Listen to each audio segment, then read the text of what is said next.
People spend more time at work than they do with their families. People spend more time at work than they do with their friends. People spend more time at work than they're asleep. And even when they're not at work, they think about work. So why is it that so many people do not actually enjoy work? They just see it as a means to earn money. I believe there's more to work than just money. Money, of course, is important, and before I joined the University of Bath to do physics, I took up a job in the summer. And that job in the summer was working for a dairy factory. And really what it was all about for me was to earn some money. And the job entailed getting yogurt pots off a assembly line, and you pick them up and you put them in boxes. And the biggest variety I had when we went from a vanilla flavor to strawberry flavor. That was how exciting that job was. So yes, of course, you do need to make money. But that job really made me think, is this something I want to do for the rest of my life? And the answer was no, I don't. I do not want to do this for the rest of my life. And I believe organizations can create something much more than just giving people money. They can create something where people can actually really use their skills and talents and be really motivated at what they do.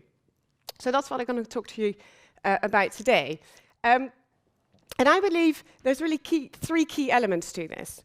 And first and foremost, I think it's values. A good leading organization must be based on solid and common values. And these are values that are shared by the people. These are people working together with the same vision and the same view to achieve the same goals. Now, that's easily said. Many organizations recognize that actually having core values where people share it and work together do give them a leading advantage.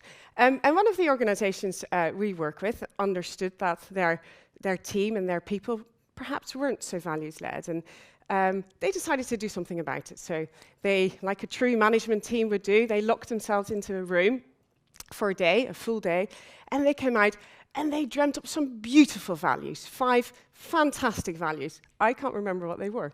Not only that, they made big posters, they had leaflets, they did some nice graphics with it, they pasted it all around the organization.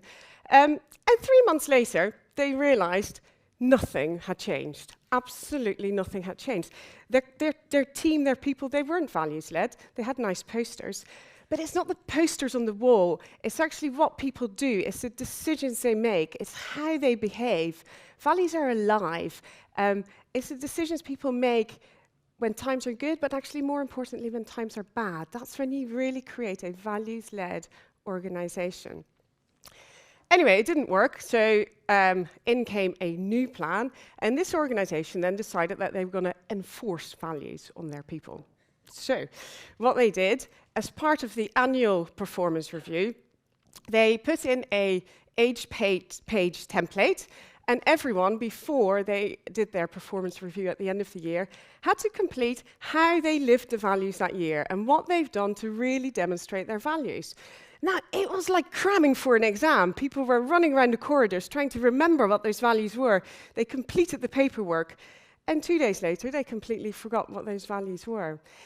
And I guess you can't enforce values upon people. It's what it's inside. And for me, it really starts with recruitment. So it's getting the right people on board with the right values. And I would urge people, and I would urge organizations, to look beyond just what's on the CV. People have beautiful skills, they have great academic achievements, but it's also the cultural fit, and it's what people are really about and what makes them tick that makes a real difference. And we've, in our organization, found some real gems where actually perhaps people didn't tick all the academic boxes or the skills boxes, but in terms of cultural fit, they were perfect.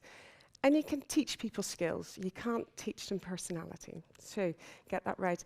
One of the things we also do is when we interview people, we ask them questions to test their values. And an example we have, which is based on a real example, we've had one of our big corporate clients. They overpaid us by £10,000. For the corporate client, it was probably just a drop in the ocean. But it was £10,000. And the question we ask our interviewees to say, what would you do with that £10,000? Now, there's no right and there's no wrong answer. And some brilliant ideas came out from we're going to throw a big party to we share it between our team. Some people wanted to donate it to charity. The answer we were looking in our organization was you give it back. You give it back to the client. It's not our money. It doesn't belong to us. And if I was a client, I would have wanted to be treated that way as well. Which is what we did in that particular example.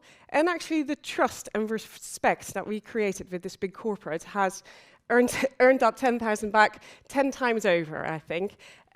So those are some of the questions to really get the right people on board. Now, once you've got the right people, secondly, you need to understand what their motivation is. What really drives people? Why do they come to work? We talked about money, but there's other things. Some people want to achieve great heights. They want to achieve results. Some people enjoy working with other people. Some people like to develop their teams. Personally, for me, I like to make a difference. I like to make a difference for my clients. I like to make a difference to my people. And most of all, I like variety. I hate routine. So actually, doing something different every day, that's something that really motivates me. And I think if you ask students, or certainly people that leave school and they apply for their first job, and they look for two things often. One of them is salary, and secondly is holidays. And the reason they want holidays, because they feel that they can do more meaningful things with their holidays than they do at work. And I argue different. I think you can make work meaningful. So you understand people's motivations. And do you know how you do that? You ask them. You ask your people, what are the 5 key things that motivate you? And I'm sure you get a very interesting answer. And it's better than second guessing. You get it firsthand. And knowing what motivates people then means you can actually adjust the roles to suit that. So you got your values-based people, you know what their motivation is. So thirdly, what you need to do is you need to create the environment. You need to create the right environment where people can flourish. You've recruited smart people, so trust those people, support those people in making smart decisions. Give them the freedom to do great things. Don't restrict them. And there's so many organizations and businesses that have rules, they have policies, they have unwritten rules. There's so many blockers in the way that stops people from doing great things. So I take an example. We have one of the businesses we work with. They must have the biggest employee handbook ever. It is about this thick that someone has dreamt up. And when you join that organization, they do an induction. So they do a full day induction, and they show you around the building. And one of the trips is they show you around the lavatories. So they show you around the toilets, and they tell you, make sure you wash your hands. Did you know that the tap could be hot? And also, if there's water on the floor, it could get slippery.